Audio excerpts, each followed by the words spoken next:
En México, más del 44% de la población adulta señala al efectivo como su medio de pago predilecto. La base de la pirámide no suele utilizar medios de pago digitales por desconfianza. Además, la inclusión financiera continúa siendo uno de los principales desafíos en países emergentes, como es el caso de México. Vamos a conversar sobre el tema con Luis Olmedo.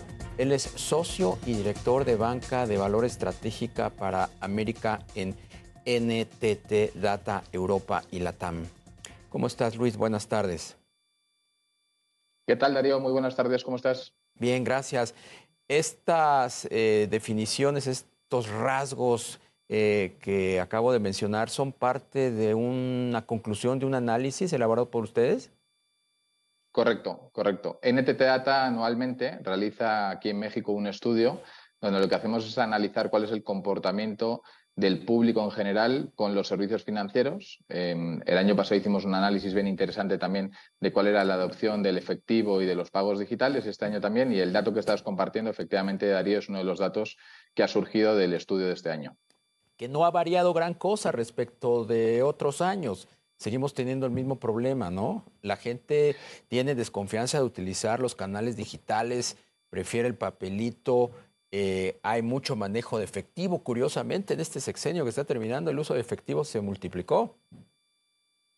Correcto. Yo te diría que, de hecho, una de las partes del análisis más interesante, dentro del estudio realizamos un análisis por los diferentes pues bloques de la pirámide poblacional, ¿no? Y cuando uno analiza, de hecho, pues dentro de los diferentes estratos socioeconómicos, los estratos socioeconómicos más aventajados o que tienen mejores recursos, sí que es verdad que tienen un uso del efectivo menor. Te diría que es aproximadamente un 14%, entre el 14 y el 13%, es lo que destacamos de la encuesta, pero sin embargo, según vas bajando a lo largo de la pirámide poblacional, lo que nos encontramos es que llegamos casi a un 61% del uso del efectivo, ¿no? Y cuando uno hace, de hecho, el doble clic y pregunta a los diferentes pues los diferentes encuestados, los diferentes niveles socioeconómicos, lo que identifica es que hay una parte de educación financiera que es muy importante, que va muy pegada también a la parte de la educación digital, porque al final, pues muchas de estas soluciones son soluciones digitales que tenemos disponibles en terminales y que si no tienes un buen uso del terminal, pues no te sientes seguro, ¿no? Hay una parte también que está muy pegada a la parte de educación financiera, por supuesto, todo lo que tiene que ver con entender cuál es el valor que a mí me genera el utilizar los pagos digitales. Y luego hay un tercer bloque que te diría ahí también, Darío, que es bien interesante, que es todo lo que tiene que ver con pues la sensación de que si yo pago con determinados pagos digitales, a lo mejor algunos pagos sobre los cuales no quiero realizar algunos pagos de impuestos, etcétera, pueden llegar a ser tratados y pueden tener algún tipo de repercusión.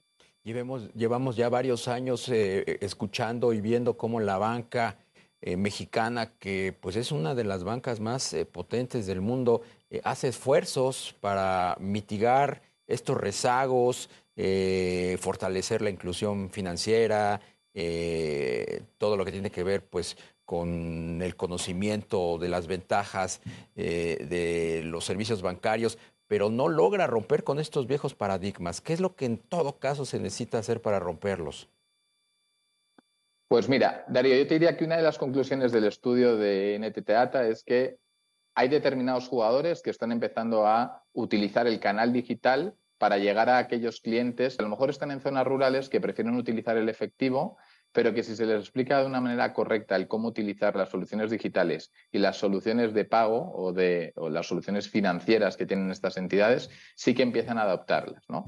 Aquí, pues uno de los ejemplos que tenemos es pues un Nubank o Mercado Libre, por ejemplo, o Mercado Pago, a través de su compañía de servicios financieros, están logrando efectivamente tener una penetración bien interesante, y uno cuando mira los crecimientos que están teniendo estos jugadores en el mercado, son crecimientos bien relevantes.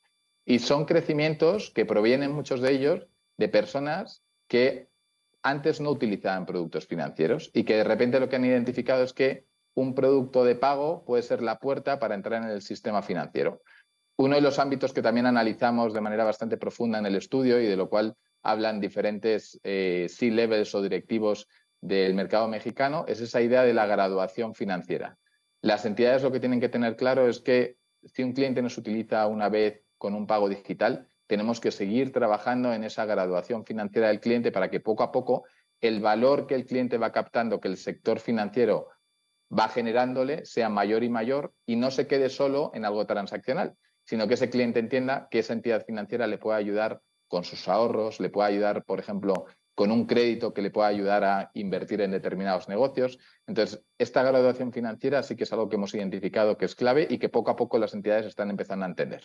¿Qué papel pueden jugar las fintech en este escenario? Hemos observado en los últimos 2 años un crecimiento exponencial de estas empresas de tecnología financiera que precisamente utilizan las herramientas digitales y deberían estar contribuyendo para romper ese rezago. Y lo están haciendo, Darío. Yo te diría que una de las conclusiones del informe del año pasado, que se repite también en el informe de este año, es la necesidad de colaboración entre las fintechs y las entidades financieras tradicionales. Cuando uno se pone a analizar pues, diferentes joint ventures o colaboraciones que existen en el mercado mexicano, lo que puede identificar es que hay algunos jugadores que son fintechs que están ayudando a entidades financieras a bueno, pues prestar los servicios financieros de una manera más eficiente. Entonces, yo te diría que el impacto que tienen las entidades fintechs en el mercado es, por una parte, directo en el consumidor, porque muchos de ellos están prestando servicios financieros digitalizados al cliente de una manera muy eficiente y, por ende, al estar haciéndolo de una manera eficiente, lo que consiguen es bajar las tasas o bajar las comisiones que le cobran a sus clientes.